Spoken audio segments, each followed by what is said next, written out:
Assalamualaikum and hello to all the audience and the panels attending. I'm Miss Afrina and will be the moderator for today's forum. Today, as many of you might already know, we are here to discuss the widespreading hobby in this modern era, which is playing video games. The forum is titled Pros and Cons of Video Games, which will be discussing the advantages and disadvantages of video games.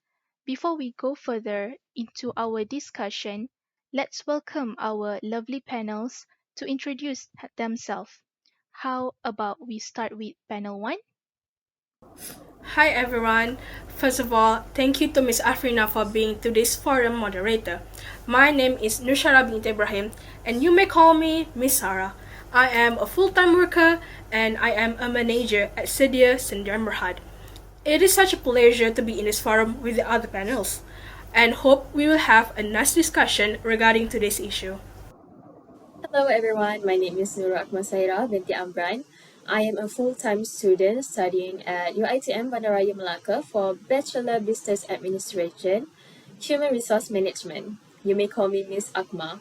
I am very delighted to be invited to this forum. Thank you so much for having me as a panel. Hello everyone, I'm glad to be in this forum with a full audience and thank you for having me as one of your panel. I am SITI MIZA binti ROSLI, a businesswoman, and I have two sons, which are 16 years old and 14 years old. Hello everyone, I am honored to be part of this forum discussion. I am SHARIFAH JUWAIRIYAH and I work as psychiatrist at Mental Health Center in Johor. Hello everyone, I'm DANIA HISAM, an English tutor at Cambridge Academy, and you can call me Madam DANIA. Thanks to all the panels for the neat introduction. Without taking any more time, let me start this forum discussion with a question from Miss Sarah, our panel 1. Miss Sarah, as a full-time worker, what pros do you think that video games bring? A very big thank you to Ms. Afrina for becoming our moderator for today's forum. Before I tell everyone about my point of view regarding this issue, I would like to introduce myself again. I am Miss Sarah and I am a full-time worker, so my opinion is based on my occupation. From my point of view, I feel video games give good benefits to me. This is because it improves one's social skills. People often think that gamers are not friendly. Surveys were undertaken in Canada and the UK by researchers from North Carolina State University, York University, and the University of Ontario Institute of Technology. According to the report, gaming increases and encourages social connection among gamers. For example, people who have social anxiety in public interactions might feel more at ease practicing social skills in a video game, where there are no real-world consequences. Gaming did not replace social interaction. Instead, it improves it. It is easy to talk to people in online games because everyone you meet has the same interest in the game.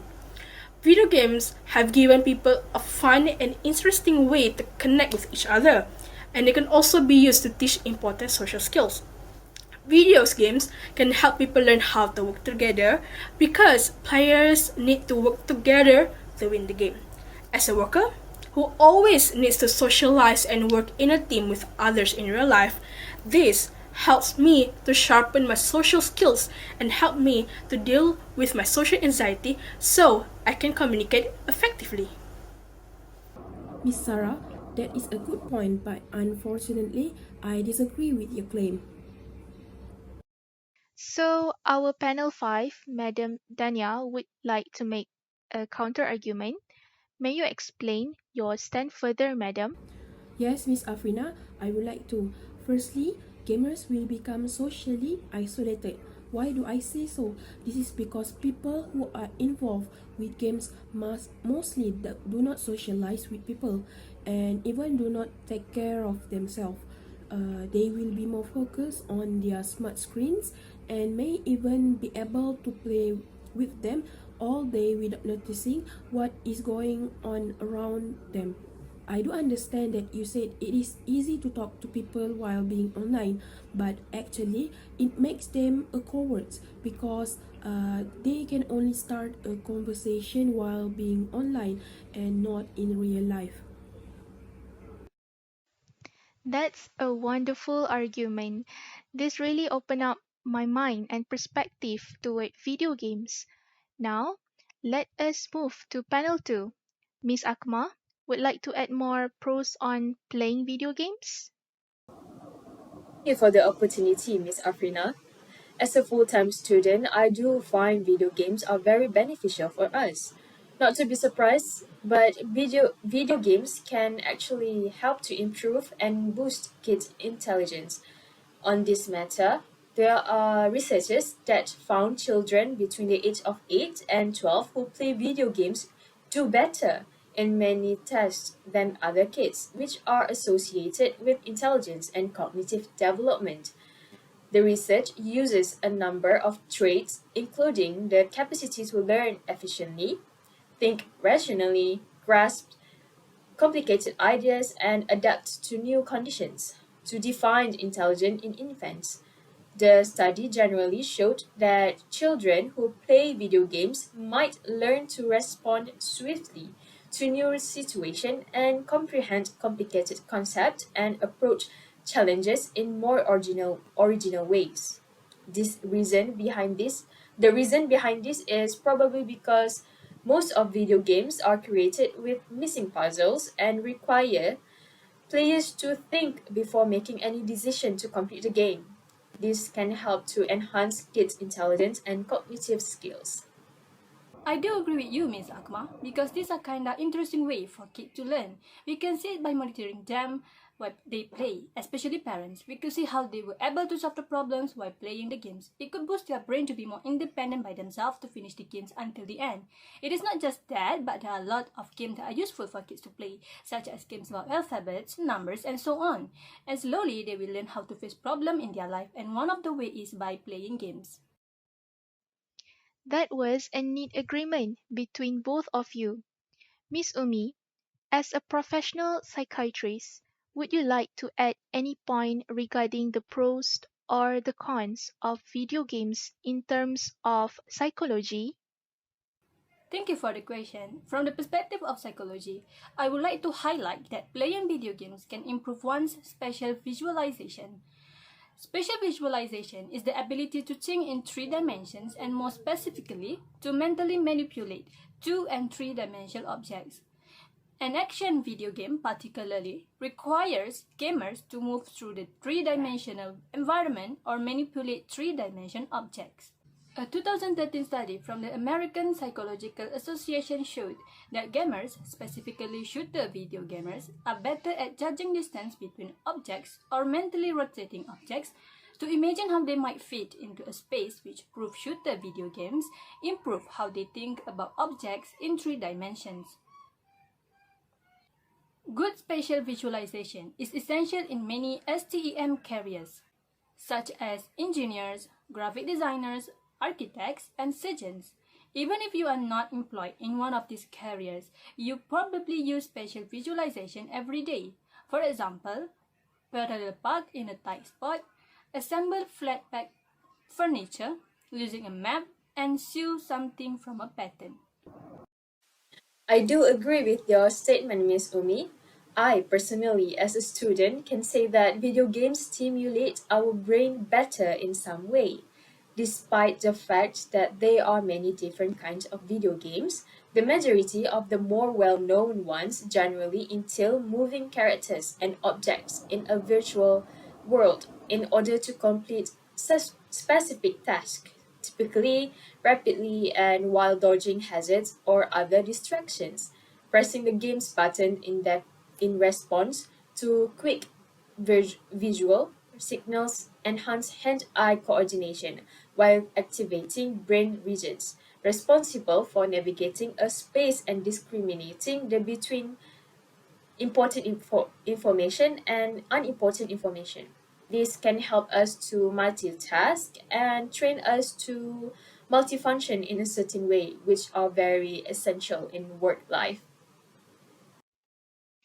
I can see that you try to state that gamers also have a better future for a great career instead of many opinions that say playing video games is such a waste of time. Regarding the statements given by both of them, as a full time worker, how do you think playing video games will help in one's career, Miss Sarah? Thank you so much, Miss Afrina, for giving me more space to talk. Another pro that I will share is video games help me with enhancing memory strength. Strategy and focus are required in many video games. It is not about how well someone can focus in their eyes. It is about what to focus and what to do at first when there's a problem.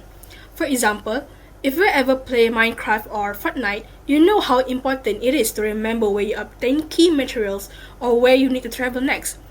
When you navigate a virtual area while juggling several activities and objectives, you exercise your hippocampus. This portion of the brain is crucial for converting short-term memory to long-term memory and managing spatial memory. A 2015 research from University of California Irvine examined gamers and non-gamers in memory exercises. Complex 3D video gamers far better on hippocampus-related memory tests than non-gamers or 2D gamers. The study also showed that non-gamers' memory got better over the time when they played a hard 3D games every day for 30 minutes. As a worker, it is important to have a strong memory strength in order to do tasks efficiently, so video games do help me to strengthen my memory capability in my work life. I partly agree with Ms. Sarah's statement that playing video games help enhance memory strength. This is because there is a study shows that video games can harm or benefit the spatial memory system of the brain depending not only on the navigation strategies used by players but also on the genre of video games they choose. Different genres, different effects. People who play action video games that involve first-person shooters, such as Call of Duty and Medal of Honor, experience shrinkage in the brain region called the hippocampus, according to a study published Tuesday in Molecular Psychiatry. That part of the brain is associated with spatial navigation, memory, and also stress regulation. Playing Super Mario games, in which the noble plumber strive to rescue a princess, had the opposite effect on the hippocampus, causing growth in it. Moreover, I also compared my 16 years old son playing the Call of Duty games with my 14 years old son playing Super Mario. As a result, my 14 years old son has a stronger memory than my son who plays action games. I can see that both of you are having different opinions from each other. However, the statements conveyed are very strong, which are convincing, I must say. Now, Miss Umi, may I ask your opinion regarding the advantages of video games? In my opinion, many video games can be used as a great way to relax and unwind. A 2013 study by the American Psychological Association showed that short and simple games like Angry Birds, POW, Subway, and much more can improve a person's mood and make them happier. Complex and deeply immersive can also be therapeutic. People tend to get fully absorbed when they play a thriller and action game. They will give their full focus on that game, and during this period of time, without them even realize, they will stop worrying about their burden or life stress, such as work or bills. That is why playing video games can be said as one of the perfect ways to give a break to the brain from the anxiety and stress of everyday life.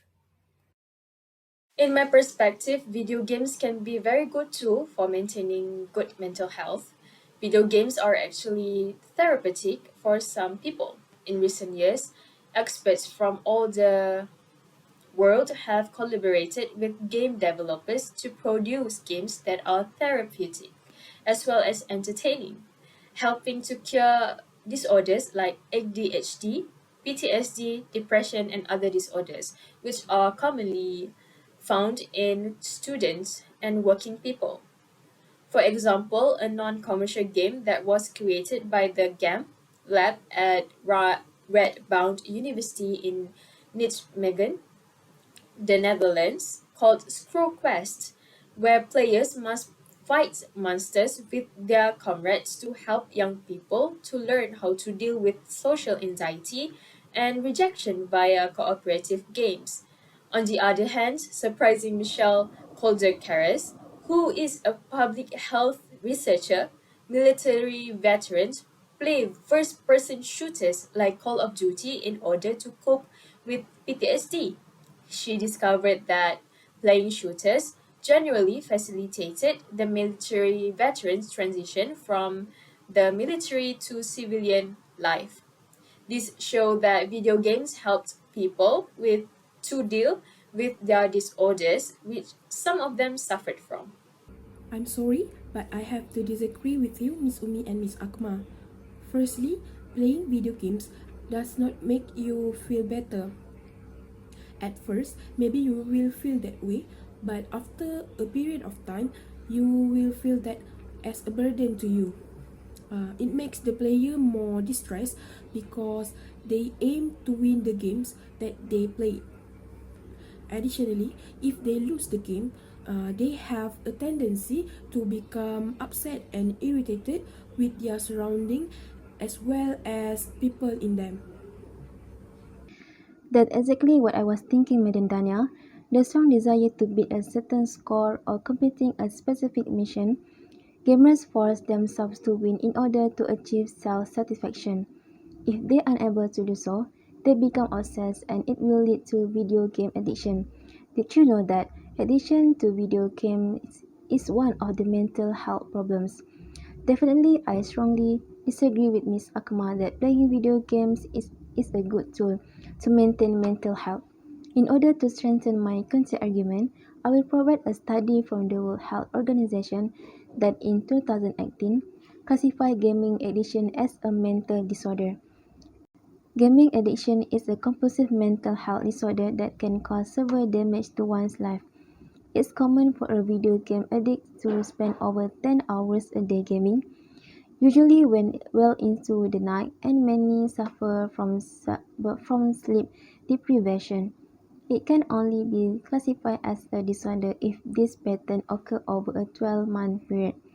As a mother, I have noticed that there are physical signs of video game addiction in my children when they frequently play video games, which are fatigue, headache, and pain in the hands, wrist, back, and neck.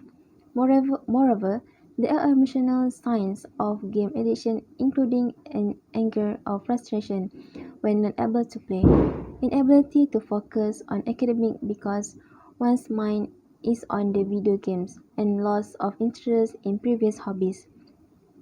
This would explain why, in the year 2000, China introduced a complete ban on the sale of all game consoles in the country after Chinese health officials expressed their worries about the threat that video games pose to the mental health of young people. As we have already gotten this far, I can clearly see the gap between our panel's opinions on video games. I can also see that you actively argue other panel points of pros of the video games, Miss Miza. Would you mind sharing with us in detail what you think is one of the most disadvantages that video games give? Thank you, Ms. Afrina, for giving me an opportunity to speak. Now, let's dig deeper into the most disadvantages of playing video games. A study from University of Würzburg in Germany found that people who play video games for hours and virtually guarantees a lack of exercise and time spent outside, and therefore weight more. Obesity affects not just adults, but also children and adolescents. In order to strengthen my argument, there are claims for scientists that video games make teens hungry quickly and more likely to become obese. Over 45% of Americans 12 to 17 years old spend more than 2 hours per day glued to a screen, and more than 1 in 7 children are overweight. This is because video games are nothing but kicking back on the couch and punching buttons while frequently eating a lot of junk food and consuming sugary drinks. Definitely sitting around for hours on end with minimal movement can make them more susceptible to health issues associated with obesity. Irregular bedtime also affects BMI by shortening the sleep duration, increasing the total calorie intake. This concerns me much since my children weight is gaining because they tend to play video games for hours at night while eating and napping when they are worried. Let me give one example of gamers that have health problems due to lifestyle factors such as uncontrolled diet and lack of exercise, which is one of the most well-known professional League of Legends players, Gen Zhao, also known as Mad Dog or Uzi, has recently quit video games due to his diagnosis of type 2 diabetes and other health problems. Do you concur with me, Miss Sarah? I am so sorry, Madam Miza. I partially agree with the statement that games can lead to obesity. Because I do agree, some people do play video games because they have nothing better to do. But from a full-time works point of view, I think games help us to stay healthy. A chubby teenager sitting on the couch for hours with a game controller in one hand and a bag of chips at his side and a bottle of Coke on the coffee table. This is what most people think when they think of a gamer. But I think most people who play video games are either a full-time students or a full-time workers who play games to relieve their stress, which they only play when they have free time. New research shows that people who play video games for 2 hours can burn as much calorie as if they did 1,000 sit-ups because certain games make them move around more. For example, Box VR that requires players to stand up and move a lot using the visual box. Most gamers don't smoke or drink as much as people who don't play games because they use games to relieve their stress. What about you, Madam Dania? What is your opinion about this matter? As I mentioned in an earlier argument, I do not agree that games can improve social skills. I will explain further my point of view in detail here. This is because socially isolated is a condition in which a person has no contact at all or almost no contact with society. It varies from loneliness, which is a transient and unchosen loss of interaction with other people in the outside world. People who focus on playing games all day long will spend less time on other activities such as doing homework for students, reading, doing sports, and interacting with family and friends. Apart from that, they will rarely connect with people. To be precise, gamers will actually play the games far away from people because they need a quiet place so they could focus on the games that they play. In addition, some gamers will play it at some places that have a strong internet connection and gather with their friends. However, that is not a healthy communication as they only met and then straight on focus with their smartphone and play the games.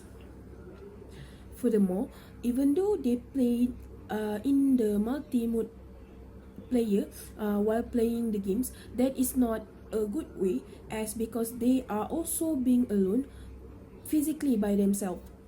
It's not just that, isolation can be extremely detrimental to your mental health as because somehow they will feel lonely and feel unloved by people around them because they are alone. I'm sorry, Madam Dania, but I had to say that your point is one of the typical prejudice that people have towards video games, while actually it is the opposite way.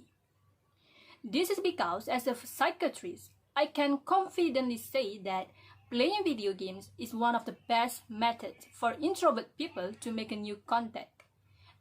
As we already know, introvert people are the kind of people that enjoy spending time alone, mostly because they have social anxiety. This group of people feels extremely anxious or worried about even talking to people. Playing video games allow this group of people to be better in socialize because not facing real people makes them less nervous to communicate. Not only that, people engage more with their friends and family while playing video games, especially teenagers. They can spend hours talking about video games. People can say that it's not a worthy topic to talk about, but they can't deny the fact that this kind of communication that actually helps the bond to be stronger. Many video games are needed for players playing in teams, and many of them create a strong bond through this. That is a great detail from both of you. I can feel the tense keep on increasing. Would you like to add more, Madam Miza? Yes, for sure. I will touch on the disadvantages of playing video games in terms of vision problems. Eye problems are a common problem faced by gamers. The American Optometric Association says extensive and fixed staring at a video game's screen for a long time can develop specific problems with their eyesight, and in some cases, a condition called computer vision syndrome, or we call as CVS. Both children and adults can get computer vision syndrome. The signs of CVS include blurred vision, headache, dry eyes, eye strain, and neck, back, or shoulder pain. Computer vision syndrome symptoms can be made worse by playing games for a long time without a break. Playing in dimly lit rooms, sitting too close to the screen, or poor posture while gaming can also worsen symptoms. Why did this happen? Screen causes eye strain because the cornea, pupil, and iris are not biologically equipped for chronic heavy viewing of digital images from electronic devices. In general, playing video games does not lead to permanent eye damage. However, it can cause other issues, and in some cases, visual issues may worsen if not corrected appropriately by an eye doctor. I'm sorry, but I might need to disagree with you on this matter, Madam Miza. For your information, video games can actually improve vision in various ways. Video games like Call of Duty or Valorant need high focus and strong vision on locating the opponents. This can help entrain the players on improving their eye focus. It can also improve the ability to track several objects at the same time and teaches the players to pay attention to their environment. There are certain ways to play video games without damaging the vision, if you may know. For example, do not play video games in the dark, maintaining a good distance between the eyes and the screen, and give time to relax the pupils while playing video games. That is quite interesting, Miss Akma. Then what about you, Madam Dania? Did you still agree that playing video games is bad? Yes, Miss Afrina, let me support my claim with another point. Playing video games can lead to a toxic environment. According to our culture, men could only be permitted to exhibit one unfavorable emotion, which is anger. They are perceived as weak or overly sensitive if they express other negative emotions, such as shame or fear. According to research from the University of Florida, men are more likely to acquire alexithymia, especially if they have a video game addiction. And for that reason, I agree that video games are not a good activity, because some video games such as PUBG and Free Fire teach the wrong values. For instance, we could see that most of video games use violent behavior, vegans, and aggression to be part of the games. Negotiating and other non-violent solutions are not often option. According to statistics on the gender distribution on the internet as of 2019, there are roughly 54% men and 46% women. There are a large number of people in the gaming world who might believe that rage is the only emotion they are allowed to experience. It follows that the toxic nature of these communities is not surprising.